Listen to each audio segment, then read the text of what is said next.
Entonces, y que además se están encontrando muchos, es a veces difícil hacer el diagnóstico, y que en muchos lugares, incluso sitios de realidad, se confunden a veces las patologías. Cuando ven una hiperplasia adrenal, la confunden con patologías de hipertiroidismo. Entonces, incluso hasta he visto casos que han querido operar, ¿no? La suprarrenal, y eran pacientes también que tenían otras patologías. Que lo vi, creo que les conté la vez pasada, en el papá de un doctor, un amigo, que el señor mayor era alcohólico.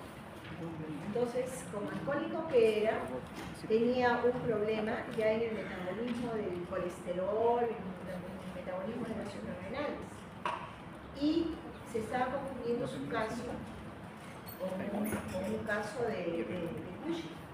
Todo el mundo sobrevenía, ¿no? Pero al final había sido más bien consecuencia de su alcoholismo, lo que tenía ese año. Entonces, tienen que ustedes, la clínica es muy importante, la clínica es fundamental. El estrés, yo creo que va a ser, las suprarrenales va a ser la enfermedad más frecuente en el futuro, o sea, la patología de las suprarrenales, de la zona del glucocorticoides y de la zona vesicular. Va a ser la patología más frecuente porque está en relación con el estrés. Después vamos a ver cómo el estrés confunde todos los resultados de los exámenes. Bueno, la glándula suprarrenal tiene tres capas, ¿no? La glomerulosa, la fascicular, la reticular y la médula suprarrenal. Nosotros vamos a ver ahora la zona fascicular y la zona glomerulosa. La zona fascicular que produce los glucocorticoides. La suprarrenal en general se encarga del metabolismo intermediario, se encarga de las respuestas autoinmunes inmunitarias, la presión arterial, el volumen vascular, los electrolitos, y también las características sexuales similares con los andrógenos. Las hormonas esteroideas se unen a receptores intracelulares. ¿Lo están viendo ustedes? Aquí abajo, a receptores intracelulares. Y comparten, por ejemplo, con el calcitriol, con el ácido retinólico, ¿no? Los glucocorticoides. El control neuroendocrino es el eje hipotálamo hipófiso adrenal, que tiene como característica interesante el ritmo circadiano, ¿no? Es mayor la secreción en las primeras horas de la mañana, ¿no? Aumenta el valor máximo hasta las 6-8 horas del sueño, por eso el sueño es tan importante. Pero tener un sueño reparador está en relación directa, así como está, con la hormona de crecimiento, también con la secreción de STH y de cortisol. Responde al estrés y está ligado al sistema inmunológico. Entonces vamos a ver la corteza suprarrenal, la zona fascicular, los glucocorticoides y el cortisol, su papel en exceso en el síndrome de Cushing y su disminución en la enfermedad de Addison. Cuando hay aumento de cortisol se llama hipercortisolismo, ¿no? El diagnóstico es hipercortisolismo. Es una entidad en la que predominan los efectos del aumento de cortisol asociados o no al aumento de andrógenos. Y el hipercortisolismo en general se conoce como síndrome de Cushing, la patología que vamos a ver. Pero pueden haber hipercortisolismos que no son Cushing, después vamos a ver el tipo de patologías en las cuales que son pseudo Cushing o aparentan ser Cushing. Entonces, cuando estamos frente a un síndrome de Cushing, puede ser dependiente de ACTH, no les había dado acá, eso tiene que grabar. Miren ustedes, el ACTH se sintetiza en la molécula de pro-opiomelanocortina en la hipófisis. Y el ACTH es apenas una pequeña partecita de esa molécula. Está junto con endorfinas, con otras fracciones, pero esta molécula grande de propiomelanocortina. Por eso es que a veces cuando hay, por ejemplo, Cushing ectópico, se va a secretar un ACTH que es patológico, por ejemplo, ¿no? Que es el VIC-ACTH o el VIC-ACTH. No se llegan a romper, ¿no? A escindir la molécula tal como es un ACTH normal. Entonces, dependiente de ACTH se llama enfermedad de Cushing. Cuando es el aumento de Cushing por aumento de ACTH, es enfermedad de Cushing. Cushing lo descubrió en autopsias en 1912, ¿no?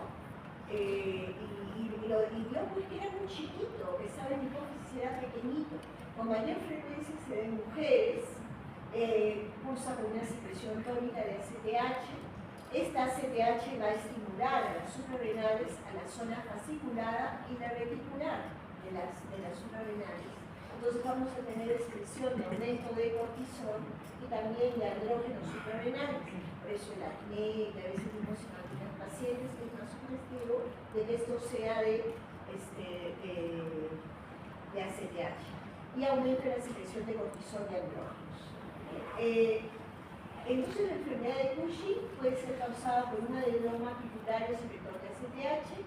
Estos tumores son el 15% más o menos de todos los adenomas pituitarios. Y en un gran porcentaje, el mayor porcentaje son microadenomas, el 85%. Por eso cuando ustedes ven un tremendo tumor productor de ACTH es raro, ¿no? Al reportar el caso, estudiar su relación, por qué creció tanto ese adenoma, inmediatamente se pregunta, ¿no? ¿Qué factores tuvieron para que crecieran? Que creo que esto del conversatorio, ¿no? Es un tremendo tumor, que no es lo habitual. Es la causa más frecuente del síndrome de Cushing, la enfermedad de Cushing, se da más en mujeres, 70-90%, 65% en varones, es raro, pero el retardo en el diagnóstico tiene un impacto negativo en el pronóstico de vida del paciente porque la mortalidad es 4 veces mayor en pacientes no tratados.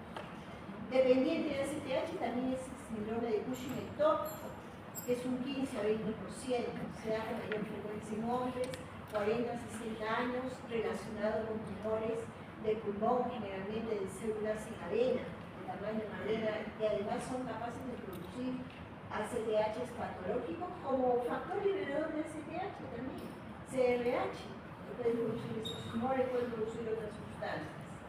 Independiente de ACTH, es decir, de las suprarrenales, propio de las suprarrenales, es el carcinoma o adenoma de las suprarrenales, que es un 10% más o menos de todos los síndromes de Cushing. El exceso de cortisol suprime al ACTH, pero también podemos estar frente a una hiperplasia nodular adrenal. Cuando se presenta estos Cushing, ese síndrome de Cushing adrenal en niños, la causa más frecuente es carcinoma, casi el 51%, más frecuente en niñas entre 1 y 8 años. Entonces, si vemos un Cushing en un niño, que con mayor frecuencia es en niñas, hay que correr para el diagnóstico, para evaluar, porque se asocia mayormente a carcinoma.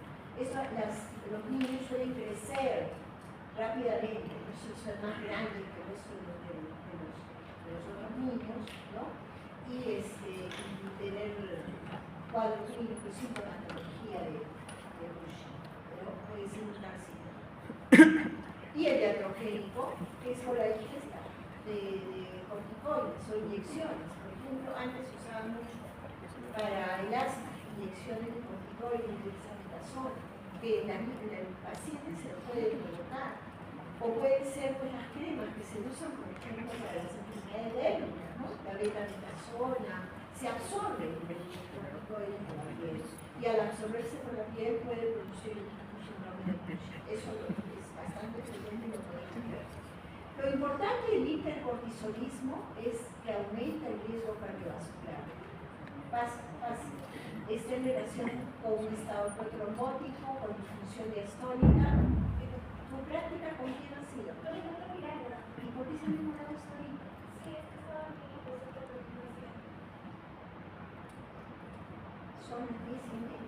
Sí, ¿Otra compañera? solo estoy rotando sola. ¿Ah? Estoy rotando sola. ¿Estás rotando sola, Miranda? Sí. Ok. Mañana dejarlo. Ya. Y los síntomas. Los síntomas más frecuentes van a tener obesidad, pero es una obesidad, ¿cómo es la obesidad? Del Cushing, un 90%, hipertensión 85%, hirsutismo 75%, osteopenia 80%, trastornos psiquiátricos 85%. ¿Qué problemas psiquiátricos pueden tener? Sí, han presentado. Depresión, psicosis paranoide, ¿ya? Delusivo, un cuadro delusivo. Entonces miren la gran alteraciones menstruales, impotencia, disminución de la libido, intolerancia a los carbohidratos, incluso del 35%, diabetes 20%, hiperlipidemia un 70%, ¿no? Litiasis renal, poliuria, pero eso es lo más frecuente. Ese es un Cushing en una dama y ustedes verán la fase de luna llena. Después rubicunda, se ve la piel pletórica, en la fase pletórica, la grasa se va a acumular en el rostro y sobre las regiones supraclaviculares y en la espalda, la jiba, ¿no? Hirsutismo marcado. Las estrías rojo-vinosas, ¿por qué? Porque la piel, como es poco colágeno, disminuye el colágeno, se ven en la parte, los vasos que están por debajo, se ven por debajo los vasos, por eso son las estrías rojo-vinosas, el abdomen balbaciano. Y este es un varón. Aquí, ¿qué es lo más notorio? La pérdida de vello pulviano, hipogonadismo, las estrías, las piernas y los brazos adelgazados y la grasa central, depósito de grasa en los supraclaviculares y en el rostro. Entonces, los Cushing tienen, tienen hipogénesis, aumentan la grasa. Vamos a ver, el tiempo de vida media del cortisol es de 70 a 90 minutos, ¿no? Más o menos. El cortisol plasmático libre es más o menos 1 microgramo por decilitro. ¿Qué es lo que pasa con el cortisol? Aumenta el gasto cardíaco y el tono muscular periférico. Como consecuencia de esto, condiciona hipertensión arterial. Aumenta la filtración glomerular. Entonces tiene tendencia a haber poliuria. Condiciona euforia, depresión, irritabilidad, psicosis, aumento del apetito, disminución de la libido, insomnio, con disminución de la fase REM del sueño, frena el crecimiento de los niños. Los niños crecen y luego se estanca su crecimiento. Aumentan el apetito, favorece el depósito anormal de grasa. El depósito anormal, es decir, puede haber hipólisis, pero hay aumento del depósito anormal y la grasa se deposita anormalmente, ¿no? En la parte central del cuerpo y, dicho, en otras partes en el abdomen, por ejemplo. Favorece la resistencia a la insulina, inhibe la captación del glucosa en el músculo y el tejido adiposo, estimula la gluconeogénesis y la respuesta hepática glucaónica catecolarítica, condiciona osteopenia, hipercalciuria y fosfaturia, osteolisis, aumento de la excreción urinaria de hidroxiprolina, reduce la absorción intestinal de calcio, disminuye el calcio sérico. Entonces, como consecuencia de esto, puede aumentar la paratormona y no ser de base un hiperparatiroidismo primario, sino como consecuencia del mal funcionamiento en el metabolismo, del calcio, ¿no? Y del hueso. Disminuye con la función tiroidea, disminuye el T4 total. ¿Por qué? Porque favorece la conversión de T4 a T3. Disminuye la conversión de T4 a T3, aumenta la conversión a T3 reverso, inhibe la síntesis y producción de TSH y la respuesta a TRH, inhibe la secreción de gonadotrofinas, condiciona la ovulación y la amenorrea, acelera el catabolismo proteico, por eso el resistimiento de la piel y de los músculos. Favorece la pérdida de colágeno y tejido conectivo, adelgazamiento de la piel, equimosis fácil, formación de estrías, mala cicatrización. Estimula la lipólisis. ¿No? Por eso, después vamos a llegar a métodos, ácidos grasos libres, glicerol, el depósito normal en el hígado. Pero estimulan el depósito de la grasa en zonas patológicas del riñón o en otras zonas del cuerpo, ¿no? Porque pareciera que estimulan las mujeres.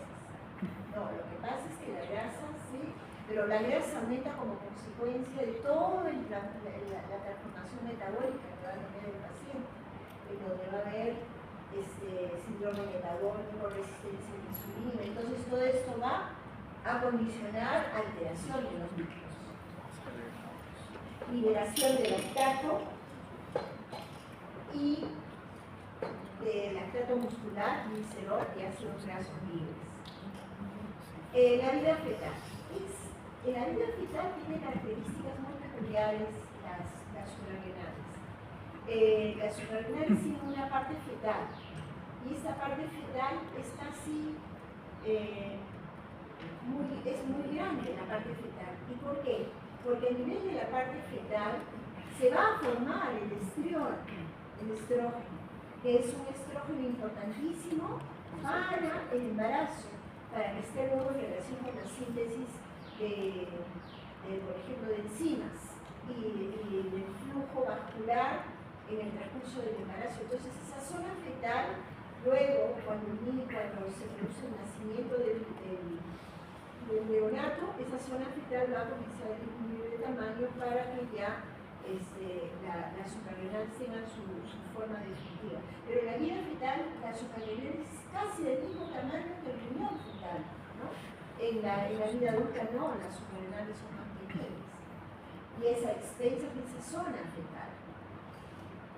Se favorece la bilateralidad fetal, es grande la suprarrenal fetal, porque ayuda a la formación del surfactante de la vía longitudinal, a través también de la síntesis del estriol y de los estrógenos intrauterinos, y favorece la producción de enzimas hepáticas y gastrointestinales. Disminuye la migración de células inflamatorias en lugar de injuria, disminuye la conjuntasa A2, favorece la monocitemia, aumenta el tiempo de vida media de los musculares, reduce el número de linfocitos, o sea, hay linfopenia, monocitos y eosinófilos, lo cual lo vamos a ver contrario cuando veamos a los Madison, que va a ser todo lo contrario, ¿no? En el hemograma. Por eso les digo, un paciente no es solamente un examen de cortisol, sino es electrolitos, sodio, potasio, es ver el hemograma, podemos ayudar para hacer el diagnóstico por el cuadro conjunto, por el cuadro clínico. Saber leer un hemograma, no lo pedimos solamente para ver anemia, para el hemoglobina, sino también de ver cómo están los glóbulos blancos, cómo está el resto de las series, ¿no? Las series no tienen que ver con la serie roja, el hemoglobina, las plaquetas. Y cuando hay andrógenos en exceso, por ejemplo, un Cushing en una niña, en niños varones aumenta el desarrollo de características sexuales secundarias, y en niñas acné, hirsutismo y virilización. Interesante es que aumenta la presión intraocular y favorece la aparición de cataratas y pseudoexoftalmos. Entonces puede dar la apariencia de que hay un exoftalmos, ¿no? El hipercortisolismo, pero es un pseudoexoftalmos. Entonces ahora ahí pueden ver ustedes, por ejemplo, en los borrachitos, ¿no? Que están alcoholizados, parece que los ojos se les fueran a salir, ¿no? ¿Listo? ¿No? O sea, hay cuadros clínicos en estado mental también, ¿sí? Entonces, el alcoholismo, la cirrosis, o la persona que está, con el tiempo, uno nota que está en un estado de estrés. ¿Cómo se dan los síntomas? ¿Cómo toda la medicina se explica, ¿no? La fisiopatología.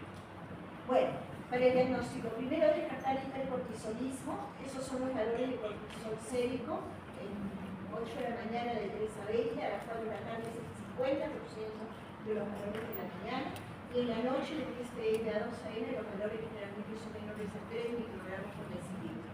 Importantísimo eso. ¿Por qué? Porque una de las primeras patologías, o lo primero que podemos ver es alteración del ritmo circadiano. Si solamente podemos hacer cortisol, en un paciente no tenemos un examen, podemos pedir cortisol y a veces vemos inversión del ritmo circadiano. Y hay a veces algunos Cushings que en el libro de la doctora Dorothy Krieger, desde hace mucho tiempo, de neuroendocrinología, se veía Cushing estacionarios, que se presentaban en algunas épocas del año. Yo remitía, ¿no? Eso es interesante estudiar cuál es su relación entonces con la temperatura, con el calor, con la luz de esta hormona, ¿no? Cortisol en saliva. En medianoche es menor de 0.27, pero durante el estrés puede aumentar a 40-60. El cortisol libre en orina de 24 horas, que también pueden ustedes dosar. En adultos es de 10 a 55, o menos de 45 en mujeres y menos de 17 en hombres. El cortisol a las 11 de la noche en saliva, si le hacemos en saliva, es positivo, mayor de 0.27 microgramos por decilitro. Pero hay que hacer varias muestras. Y cuando hacemos cortisol libre en orina, urinario, hacerlo por lo general en 3 días diferentes, positivo es 4 veces el valor normal.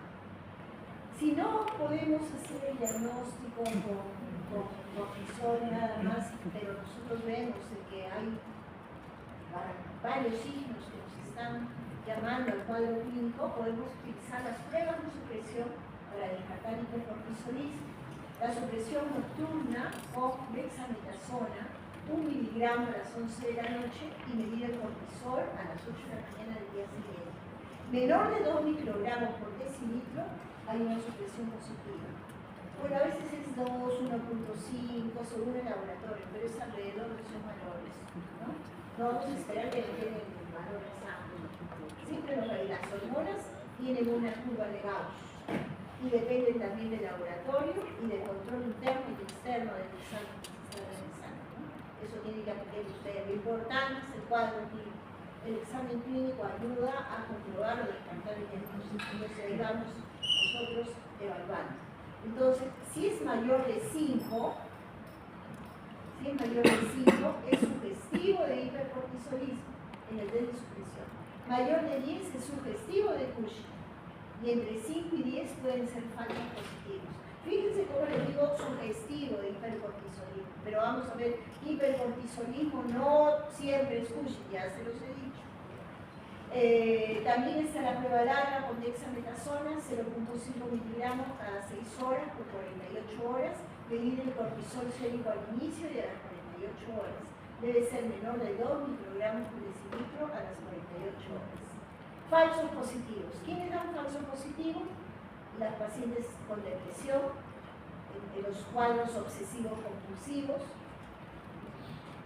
los pacientes ansiosos que tienen ansiedad ya patológica, el alcoholismo, la diabetes mal controlada y en apnea del sueño también podemos encontrar. Después vamos a ver algunos casos. Entonces luego decimos, ¿cuál descartamos hipercortisolismo? Primer paso, hipercortisolismo. Luego nos preguntamos, ¿cuál será la causa del hipercortisolismo? Allí nos ayuda el ACTH, ¿no? El ACTH de 9 a 52 microgramos por mililitro. Un ACTH plasmático inferior a 5 a 10 microgramos por mililitro, según el análisis a las 9 de la mañana, 8 a 9, es una etiología independiente de ACTH. Un nivel superior a 20 nos acerca dependiente de ACTH. Entre 10 y 20, indeterminado, pero suele indicar una etiología dependiente de ACTH. Entonces podemos usar la prueba de estimulación como factor liberador o CRH con medición de ACTH. Esto, ¿por qué no es útil? Porque el adenoma hipoficiario, en la enfermedad de Cushing, presenta más receptores al factor liberador, entonces responde mejor. Creo que eso ya les he pasado. para acercarse a la causa del hipercortisolismo. Test con alta dosis de dexametasona nocturna. En día 1, cortisol a las 8 de la mañana. En la noche del mismo día, administrar 8 miligramos de dexametasona a las 11 de la noche. Al día 2, es el cortisol medido a las 8 de la mañana. Una disminución del cortisol plasmático superior al 70% indica enfermedad de Cushing con una sensibilidad del 71% y una especificidad cercana al 100%. Entonces podemos utilizar la prueba con 1 miligramo o con 8 miligramos de dexametasona en la noche y usar el cortisol al día siguiente, ¿no? Si es que no, lógicamente no podemos hacer pruebas funcionales, no está a la mano, no va a ser usando el CPH. Y también podemos hacer dexametasona pero en varios días, a dosis altas y dosando cortisol en orina de 24 horas. Ya hemos visto el tiempo de vida media del cortisol. A veces, pues, no nos liga con hacer un dosaje entre 8 y 9. Tenemos que hacer una orina de 24 horas para saber el comportamiento en las 24 horas. El primer día, recolectar orina para dosarle el cortisol libre en orina de 24 horas. Segundo y tercer día, dexametasona, 2 miligramos de oral cada 6 horas. El tercer día, dosar el cortisol libre en orina de 24 horas. El cortisol libre en orina de 24 horas deberá suprimirse en un 70% del valor basal. Si se suprime, es supresivo de Cushing, enfermedad, casi un 50%. Eso es a veces difícil, pero ¿por qué? Porque a veces no encontramos los linfocitos en hipófisis. Son tan pequeños que nosotros vemos, sí, aquí hay Cushing, pero ¿dónde? ¿No? ¿Operar? No operar. No, la resonancia no nos muestra nada, pero el paciente tiene cuadro clínico. El microadenoma a veces no se encuentra, pero no se ve. No todos los pacientes tienen tumor grandazo, que sucede ese tumor conversatorio. Pero por otro lado, saben que el Cushing hay que tratarlo porque la vida del paciente está en juego. Entonces, en la medida de lo posible, hacer pruebas funcionales. ¿Cierto? Y otra cosa, ¿no les he dicho de que el cortisol a veces es tan diluido que puede variar el ritmo circadiano y está también en relación con el Cushing? En vez de ser mayor en la mañana y menor en la tarde, lo varía. Y está igual en las 24 horas del día o aumenta determinadas horas del día, por ejemplo, mediodía, en la tarde. ¿No? Y es Cushing. O sea, es por eso las alternativas para hacer el diagnóstico, ¿no?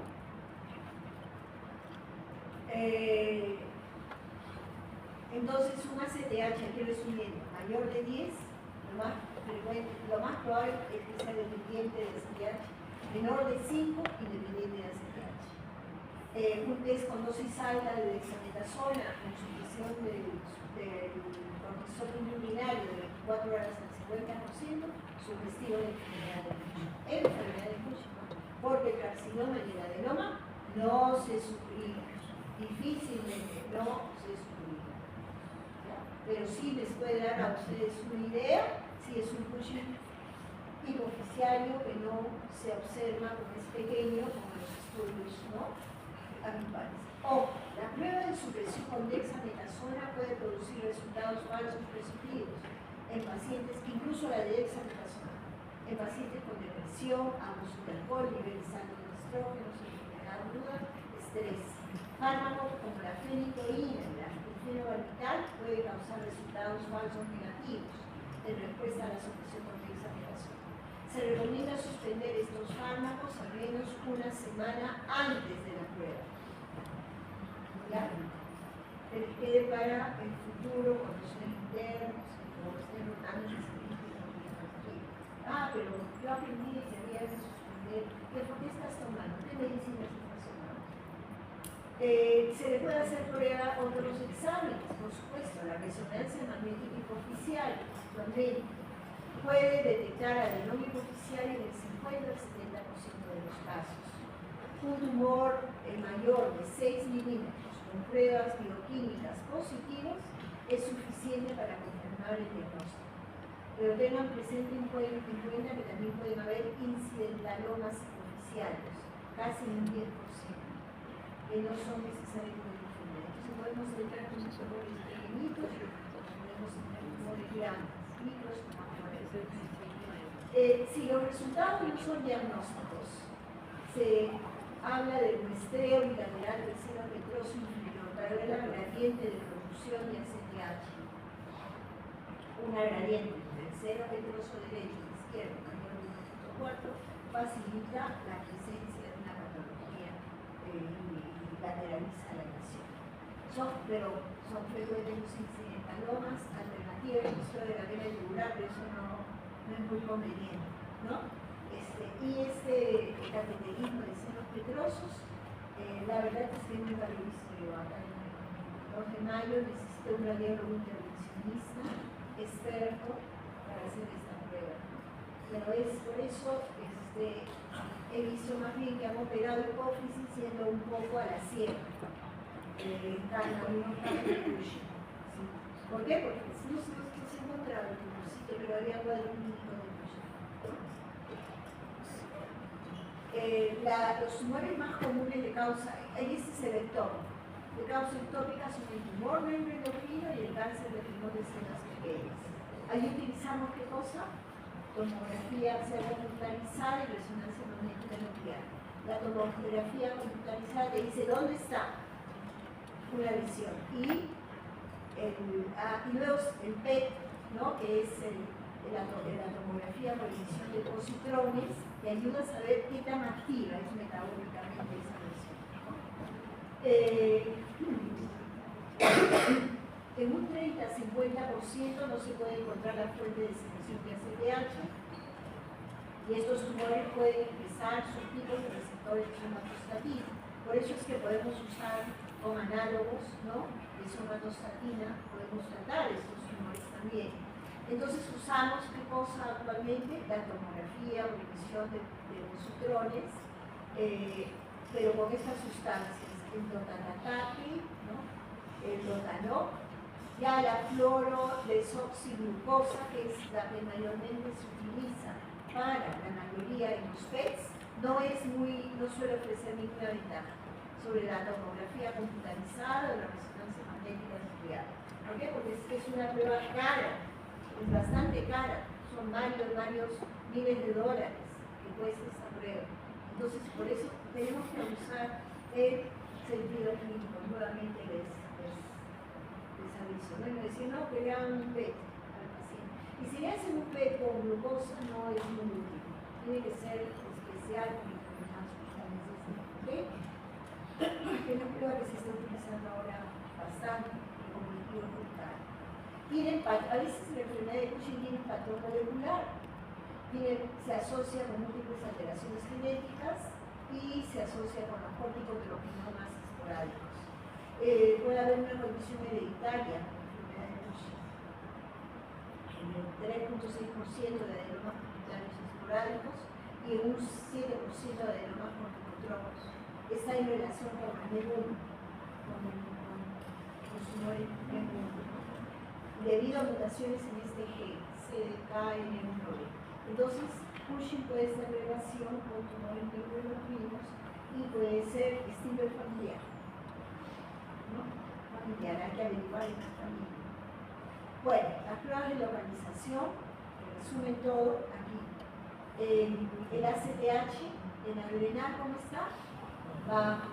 En el pituitario está normal o elevado, pero puede estar normal o elevado.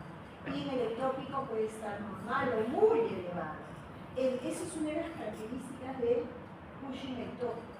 Produce grandes cantidades de ACTH o de factor liberador de ACTH, pero son ACTH patológicas, ¿ya? Y por eso es que en el Cushing ectópico, ¿qué es lo que vemos? A ver, ¿quién ha hecho Cushing? Por allá. ¿Qué pasa en el Cushing ectópico? ¿Cuál es el cuadro clínico? A ver, ¿cuál es el cuadro clínico del Cushing ectópico? Cuadro clínico del Cushing ectópico.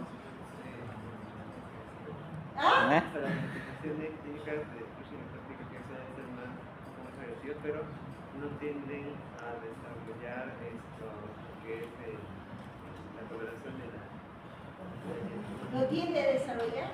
Más bien todo lo contrario, oscurece. ¿No? oscurecen, estos pacientes se oscurecen, tienen grandes alteraciones intraelectrolíticas. ¿Por qué? Porque acuérdense que hay alteraciones intraelectrolíticas, hay oscurecimiento de la piel. ¿Por qué? Porque se sintetiza la molécula de la propia melanocortina, donde está el ACTH y todas estas fracciones que yo les he enseñado, y parece ser que es el ACTH que pigmenta al ser humano en grandes cantidades, parece ser, porque en los animales inferiores es el MSH, ¿no? El MSH es en los animales inferiores, pero parece ser que es la molécula de la propia melanocortina ACTH. Otras sustancias, la pigmentación. Entonces son pacientes infectados y rápidamente se descompensan y alta mortalidad tienen estos pacientes. Entonces tenemos que diagnosticar pronto El nivel de liberación de ACTH, el adrenal no responde, el pituitario responde, en el ectópico raramente responde. ¿Por qué? Porque son, como les vuelvo a repetir, son moléculas patológicas, es un cáncer, y los cánceres son autónomos, no les responden poco, ¿no? En el pituitario de los adenomas, el ectópico es malo, es un carcinoma. El pituitario es un adenoma, pero que tiene bastantes receptores también por liberación, ¿no? El 3,8 miligramos en el adrenal no responde, en el pituitario suprime, en el ectópico raramente suprime. La tomografía computarizada y la resonancia adrenal, en el adrenal muestra masas, en el pituitario puede ser normal o hiperplasia y en el ectópico normal o hiperplasia. O sea, la tomografía de la resonancia, eso hay que borrar. No hay que borrar. Masas, en el pituitario puede haber hiperplasia normal y en el ectópico normal o hiperplasia. No, está mal, la tomografía computarizada y la resonancia magnética adrenal, en el adrenal que va a mostrar que hay masas. Si es pituitario, ¿qué va a pasar con el suprarrenal? Va a mostrar hiperplasia, ¿no? Si le hacemos el suprarrenal es hiperplasia, ¿por qué será? ¿Por qué? Y en el ectópico, aquí es terrible, a veces hay que operar las suprarrenales, hay que hacer adrenalectomía bilateral, en el caso de los Cushing ectópicos. La resonancia magnética de hipófisis, en el adrenal está normal, en el pituitario puede detectar tumor en un 60% y en el ectópico normal, porque el problema no está en la hipófisis, está en el ectópico. Cateterismo de seno filtroso, para la adrenal aplica, no aplica, para el pituitario aplica, 60% gradiente pituitario periférico y en el ectópico tampoco no aplica, ¿no? No gradiente, pituitario periférico. ¿No? Entonces es muy sencillo, este cuadrito aprenderse. Tratamiento. Se deben de tratar las complicaciones agudas que tengan contra la vida, psicosis, emergencias hipertensivas, infecciones, ¿no? El tratamiento médico debe ser aplicado antes de la cirugía para control de la hipertensión, de la diabetes, complicaciones perioperatorias por tendencias en la sangrado durante la cirugía. El tratamiento médico también está indicado para pacientes con persistencia y recurrencia, en aquellos en que no es indicado la cirugía o hasta que la radioterapia sea efectiva. ¿Qué tratamiento médico le dieron a tu paciente? Primero ketoconazol y luego cabergolina, porque hizo hepatotoxicidad. ¿Ah? Primero ketoconazol y luego lo cambiaron por cabergolina. Ahora van a ver ustedes que hay un montón de fármacos, ¿no? Sino que no tenemos el instrumento.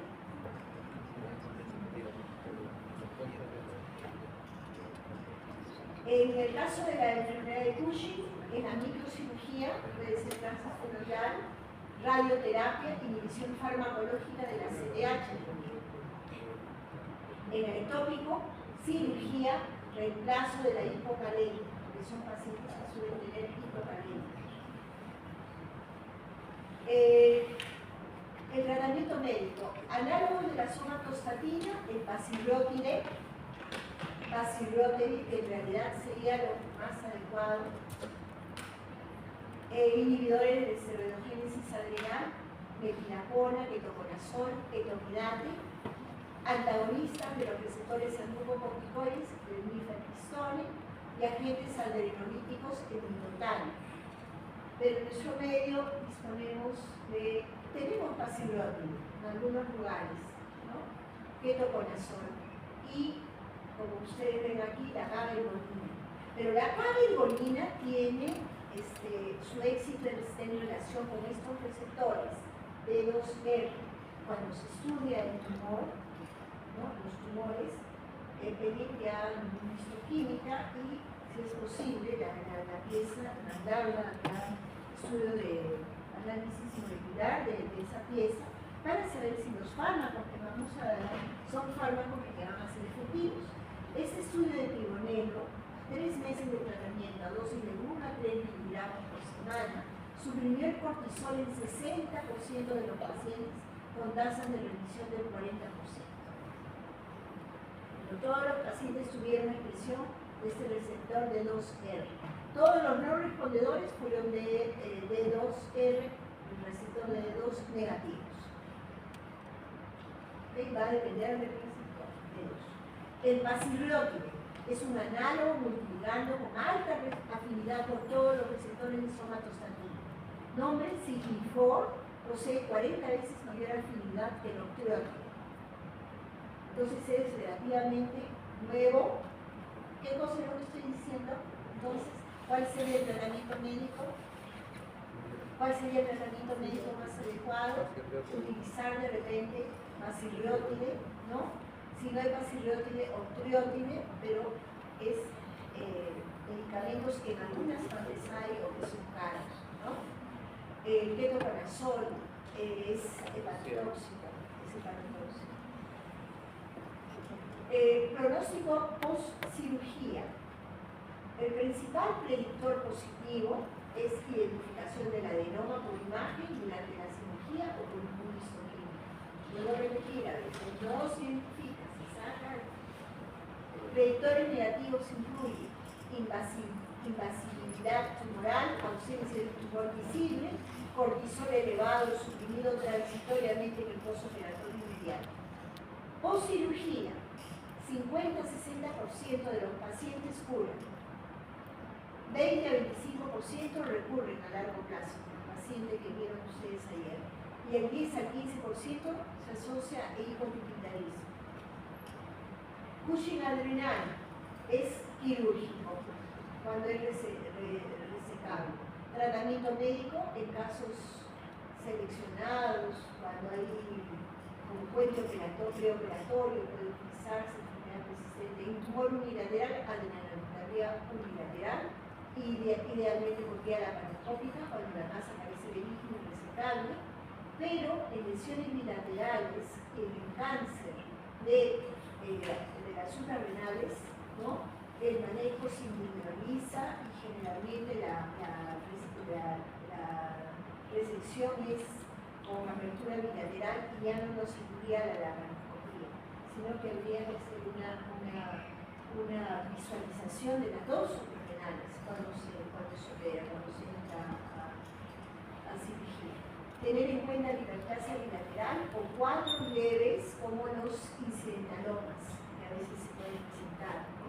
Que a veces estos tumores pueden estar dando cuadros leves de Cushing, ¿no? Hipercortisolismo o cuadros leves de hipercortisolismo, que no necesariamente necesitan operación, cirugía, y a veces tratamiento de los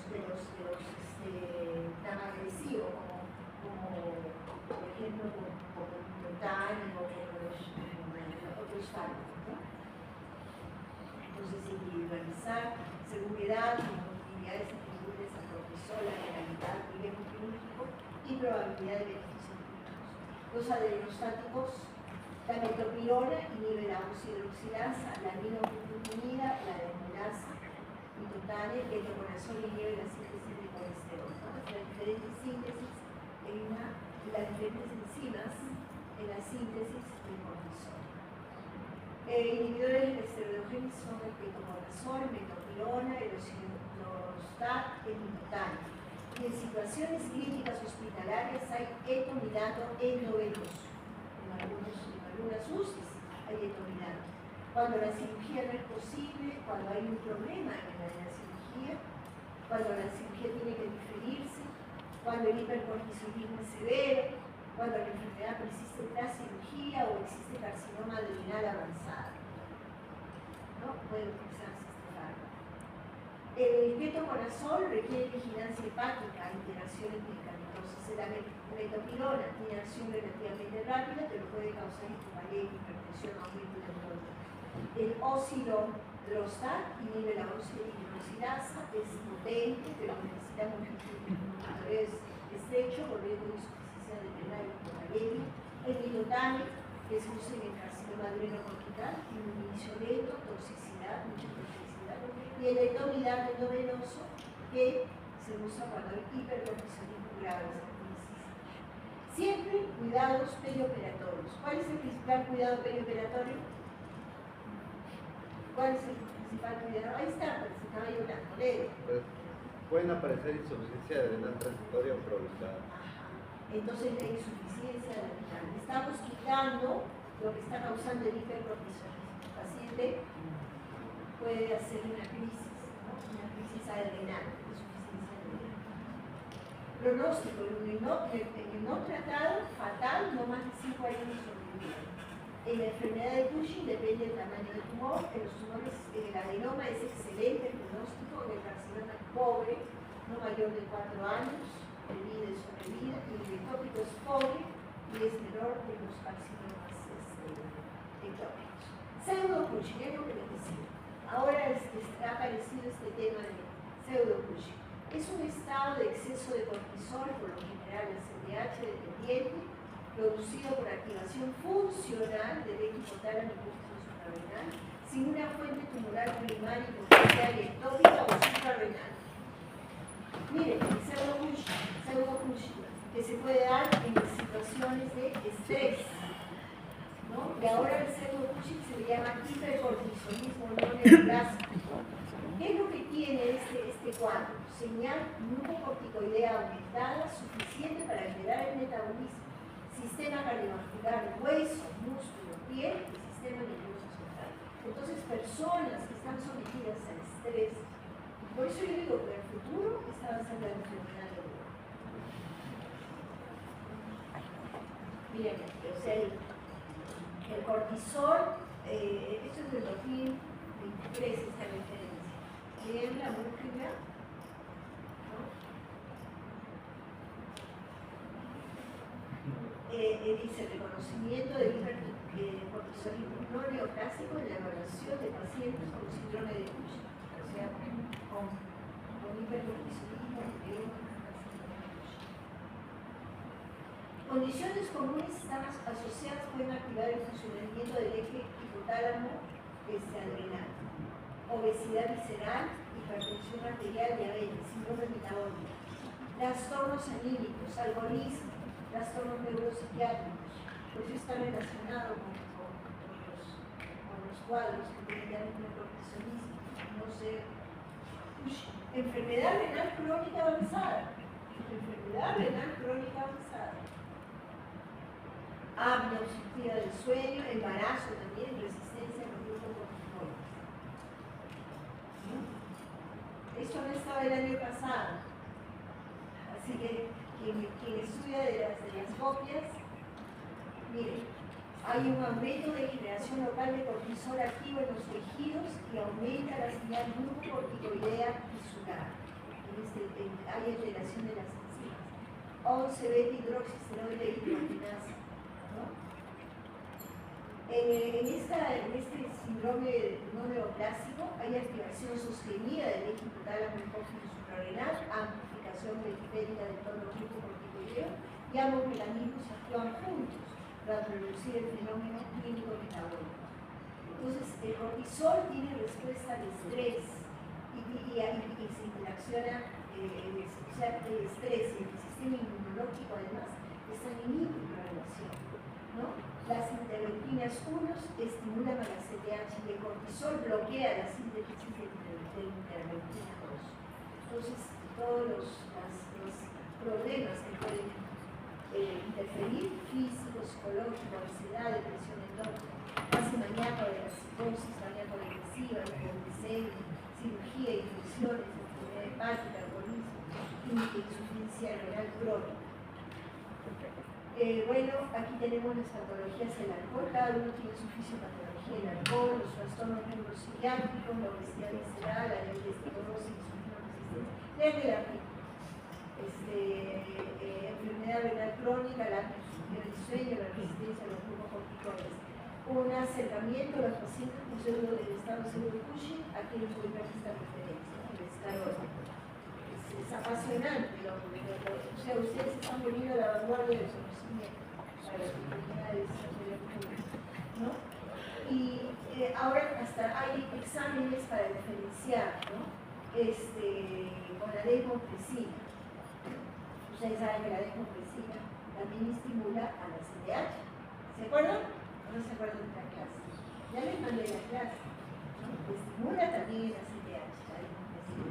Entonces se puede utilizar la desmorfesina también. En el corticotropo tumoral, en la enfermedad de Cushing, hay muchos varios receptores, transformientos de los receptores. La desmorfesina, ¿no? Puede dar una respuesta plana o un aumento exagerado de CTH cortisol. Esta patología es un hipercortisolismo real, no tumoral, mediado por activación funcional de la ejecutada de cortisol suprarrenal. No es pseudo. Hay exceso de glucocorticoides con impacto clínico verdadero. Puede replicar clínica y bioquímicamente a un Cushing neoplásico, especialmente en formas leves o moderadas. La diferenciación es compleja, no existe un buen estándar único. El tratamiento no es quirúrgico. El tratamiento es tratar la causa subyacente, alcohol, depresión, apnea del sueño, obesidad. No es un falso Cushing, sino un estado funcional de hipercortisolismo real, principalmente reversible, cuyo diagnóstico depende más del contexto clínico y la evolución de la prueba aislada. Entonces es un hipercortisolismo reversible que va a estar en relación al tratamiento de la enfermedad asociada. Bueno, nos podemos ir al otro lado, a la insuficiencia suprarrenal. La insuficiencia suprarrenal crónica se conoce como ANSI. Puede ser primaria a nivel de la corteza suprarrenal, secundaria puede ser a nivel de la hipófisis y el hipotálamo, y de la hipófisis terciaria a nivel del hipotálamo, con deficiencia del factor liberador. O puede ser secundaria y iatrogénica a terapia esteroidea crónica al retiro de la terapia esteroidea crónica, ¿no? Se produce la insuficiencia suprarrenal. Aquí ven ustedes qué es la característica de la pigmentación. ¿Por qué se pigmenta el paciente? Se pigmenta a nivel de la pigmentación, ¿no? Este es el mismo paciente. ¿Por qué se pigmenta? Se pigmenta porque al no haber cortisol en insuficiencia suprarrenal primaria o de enfermedad de Addison, aumenta ¿qué? El ACTH. Y la CTH se sintetiza dentro de ¿qué? De la molécula de la propiomenatocortina, donde hay otras del LSH, otras cosas, ¿no? que pueden pigmentar al ser humano. Entonces, característico, hiponatremia, hipercalemia. Hiponatremia, hipercalemia, ¿no? Con anemia normocítica, eosinofilia. ¿Se acuerdan que en el Cushing había eosino? Linfocitosis. En el Cushing que había linfopenia, hipoglicemia, hipercalcemia. Hipoglicemia, hipercalcemia. Es un paciente pigmentado, miren las uñas, miren la lengua, los bordes de la lengua, los nudillos de las manos también se pigmentan. Hay astenia, pérdida de peso, anorexia, hipoglicemia, dolor abdominal, vómitos, diarreas, confusiones que puede llevar al coma. Aquí vemos también la pigmentación, ¿no? En las encías, en el rostro, en la lengua, en las manos. Estos son los pacientes. Las manos pigmentadas. Y pueden haber problemas. La principal causa de la insuficiencia adrenal, suprarrenal, crónica, puede ser autoinmune, inmune, pero en nuestro medio, ¿qué cosa es? La fuerte, ¿qué cosa es? Adrenalectomía bilateral. ¿Ah? Adrenalectomía bilateral. La tuberculosis. La tuberculosis. A todo el mundo no le están sacando las adrenales. En la tuberculosis, la principal causa de insuficiencia adrenal crónica o enfermedades media es tuberculosis. Por eso hay que buscar calcificaciones en la suprarrenal, que puede estar en relación a la tuberculosis, la suprarrenal, ¿no? Tuberculosis, citoplasmosis, HIV, o sea, hiperplasia adrenal congénita también puede ser una causa de insuficiencia adrenal. Ahora vamos a ver por qué.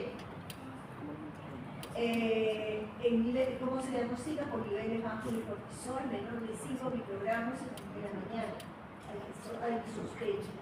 En estado de no estrés, en condiciones basales, el cortisol de la mañana es menor de 10 y correlaciona con una eficaz de cortisol adrenal. Entonces, ¿qué hacemos? El test de estimulación baja CDH, dosaje basal de cortisol, que va a estar menor de 5, administrar CDH 0.25 miligramos en la primera presión venoso y el cortisol a los 30 a 60 minutos debe ser mayor de 20. Han visto con la doctora Pando las pruebas funcionales, ¿no? Han visto el DNCTH. La doctora les dijo también para qué era el DNCTH, ¿no? ¿Sí o no? ¿Han visto? ¿Han venido al cursillo de la doctora? ¿Ah? Ya se dan cuenta por qué lo útil que son estas pruebas, ¿no?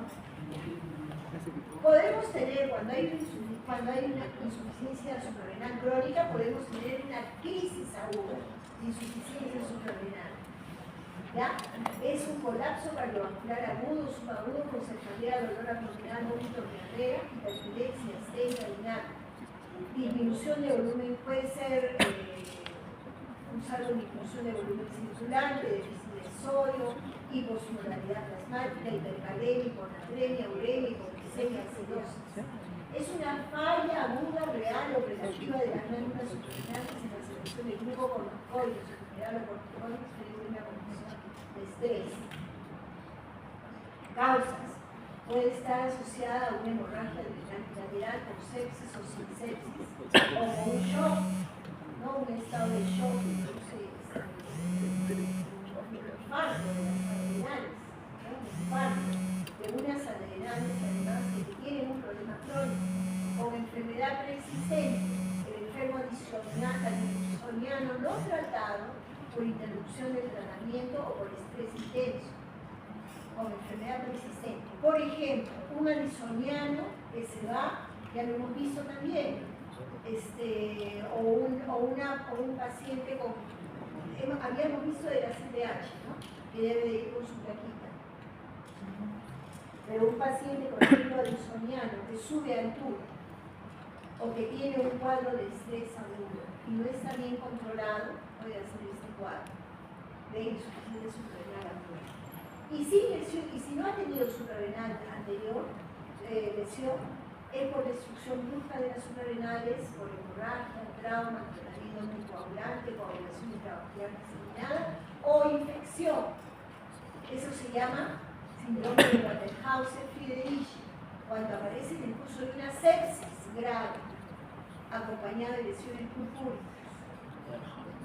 Entonces podemos ir en insuficiencia suprarrenal primaria, crónica, enfermedad de Addison. Puede ser que el paciente, ¿cuál es la principal causa de la insuficiencia suprarrenal crónica? ¿Cuál es? Puede ser la tuberculosis. O puede ser autoinmune también. ¿Qué pasa si ese paciente no recibe su tratamiento y se va a Cerro de Paja? Se va a la altura. Puede hacer una insuficiencia suprarrenal aguda, ¿no? O incluso la muerte de ese paciente, ¿no? Pero ¿qué puede ser si en caso ese paciente tiene una infección, una sepsis, o cualquier u otro paciente que no ha tenido insuficiencia adrenal previa? Puede dar el síndrome de Waterhauser-Friedrich. en el curso de una sepsis grave, ¿no? Entonces, vigilar los suprarrenales también en caso de sepsis. En caso de sepsis, averiguar. Por eso es que damos también corticoides cuando hay sepsis, junto con el antibiótico. Por eso es que, ¿qué es lo que ha pasado en el COVID? ¿Qué pasa en el COVID? Ay, caramba. Ay, por hacer una broma. ¿Qué ha pasado en el COVID? ¿Qué pasó en el COVID? ¿Cómo trataban el COVID? ¿Corticoides? ¿Cómo trataban el COVID? Corticoides. ¿Cuál es el tratamiento del COVID? Corticoides. ¿Ah? Corticoides. Usaban corticoides, ¿no? Usaban, pero es un virus, una infección, o no se sabe qué vaina era, ¿no? Pero usaban corticoides. ¿Por qué? Porque tenía que verse, se moría la gente por insuficiencia córtico-adrenal, fundamentalmente, y por todo el problema de liberación de prostaglandinas, de inflamación.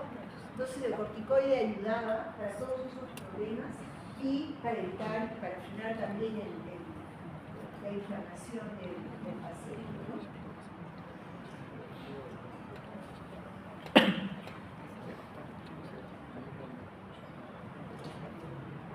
Ya. Y esta es otra cosa, una nueva visión del hipocortisolismo después de los pacientes. Porque estaba un poco de moda que cuando el cortisol está bajo, no siempre es insuficiencia, no es insuficiencia suprarrenal primaria o una tuberculosis, una enfermedad de Addison, necesariamente. Sino puede ser, por eso al principio de la clase le dije, suprarrenales es un cupo. Suprarrenales, a veces en los sitios más capitos, es difícil diagnosticar la patología. Si ustedes son endocrinólogos y se especializan en ese eje, van a ser personas de referencia. Entonces, la disfunción crónica del eje impacta múltiples sistemas. Neuroinflamación, síntomas depresivos de deterioro cognitivo, resistencia a la insulina, riesgo cardiometabólico, agotamiento adrenal funcional o hipocortisolismo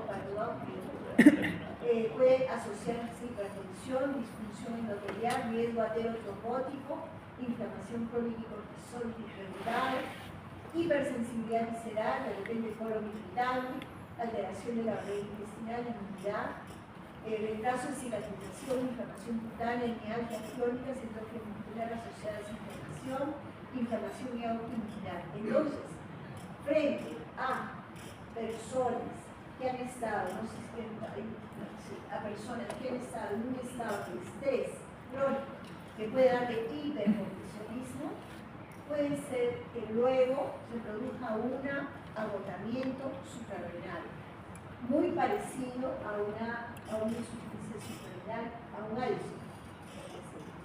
Y es una cuestión funcional.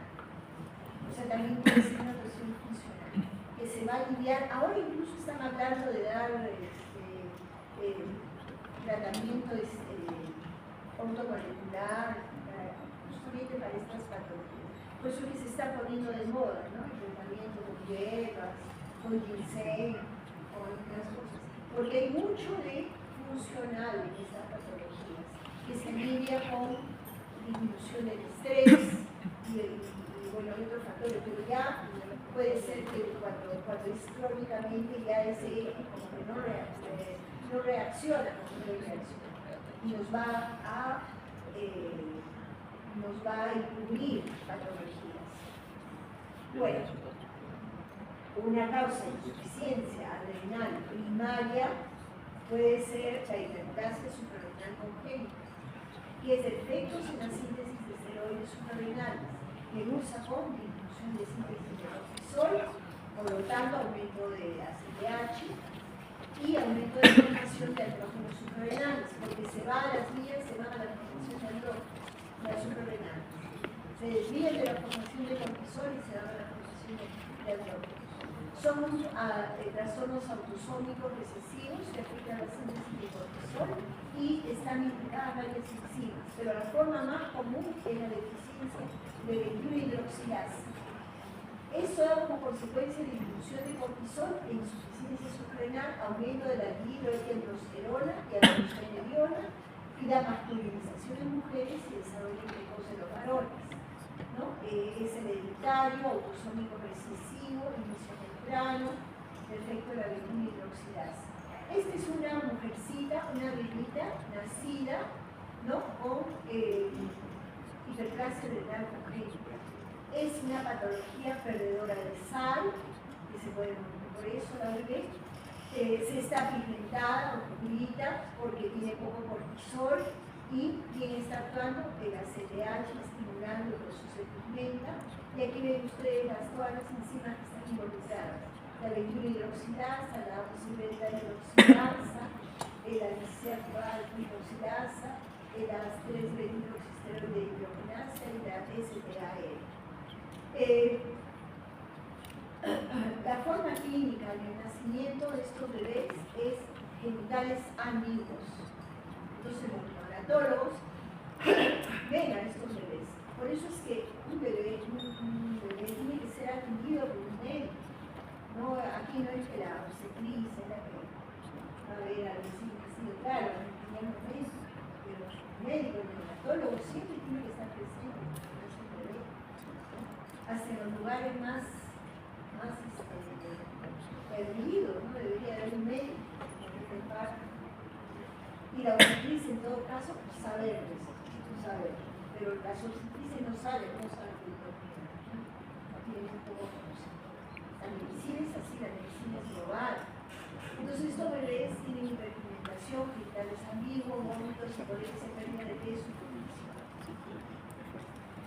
En la mujercita hay virilización, produce sexo ambiguo al nacimiento. Y en el varoncito es poco notorio el nacimiento y algunos señalan macrofinitosomía. Y en la niña puede haber pubertad prematura y en el varón pseudopubertad precoz.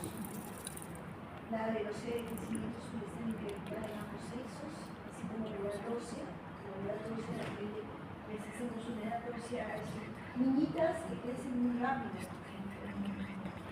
A los 5 años son más grandes que el resto de las niñas en su salón, ¿no? Y de repente sus manitos están oscuras en la zona de los nudillos, ¿no?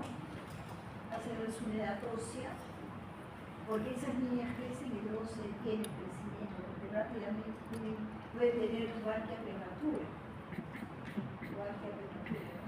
Y en el niño pseudopubertad precoz. Ese es un niño, sexo ambiguo. Esta es una niña, tiene orgalia, si no se trata adecuadamente, crecimiento acelerado, aceleración hipertóxica, pubertad prematura. El diagnóstico es por los hidroxicortisona, precandium urinario aumentado, endógenos aumentados, test de estimulación o ACTH da un aumento de la hidroxicortisona. Tratamiento, rehidratación, cloruro de sodio, hay que evitar el uso de potasio, evitar el uso de carbonato de sodio. Corticoterapia, glucocorticoides, succinato de hidrocortisona, dosis de 100 miligramos como dosis inicial y luego repartirla cada 8 horas hasta que el paciente se encuentre en condición de crecimiento emisora. Tener en cuenta que 20 miligramos de succinato de hidrocortisona equivalen a 0.1 miligramos de hidrocortisona. Y dan también el brazo de mineralocorticoides, es la fluorhidrocortisona, a dosis de 0.1 miligramos por día. El mantenimiento es prednisona y fluorhidrocortisona.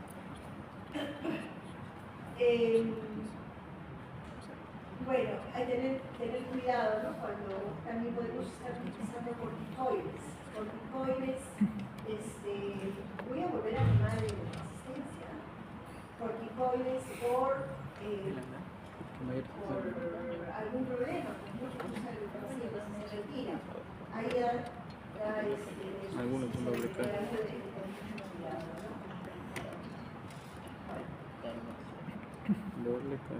Y la hipertensión también es un problema endocrino que está relacionado con los suprarrenales y con otras enfermedades. Endocrina, con la acromegalia, con el hiperferidismo,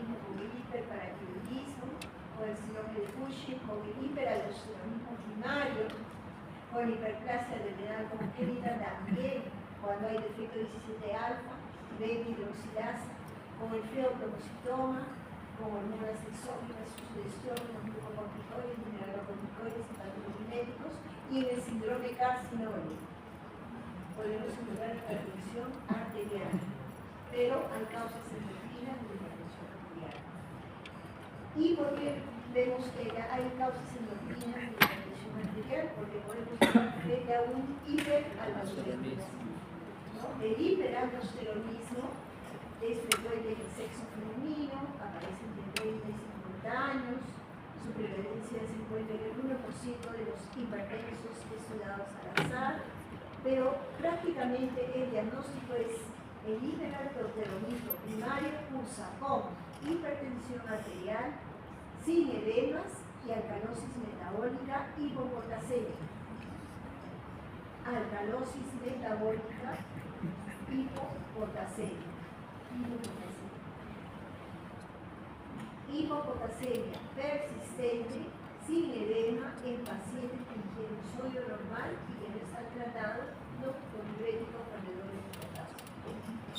¿Okay? El diagnóstico es aldosterona elevada, actividad de venina plasmática baja, pero se suele usar el cociente aldosterona, actividad de venina plasmática que sea mayor de 3.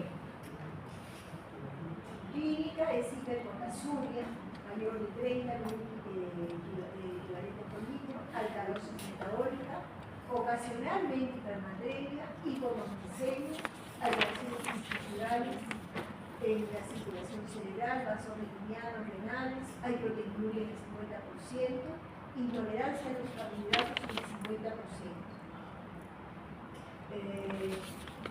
Hipertensión diastólica, cefalea, hipopotasemia, astenia, parestesias, parálisis postural, intermitente, palpitaciones, polidipsia, poliuria, estreñimiento, alteraciones del electrocardiograma, prolongación del QT. ¿Se acuerdan que una vez hemos conversado que tomando un electrocardiograma en los pacientes se pueden orientar ustedes los diagnósticos clínicos o los diagnósticos endocrinológicos?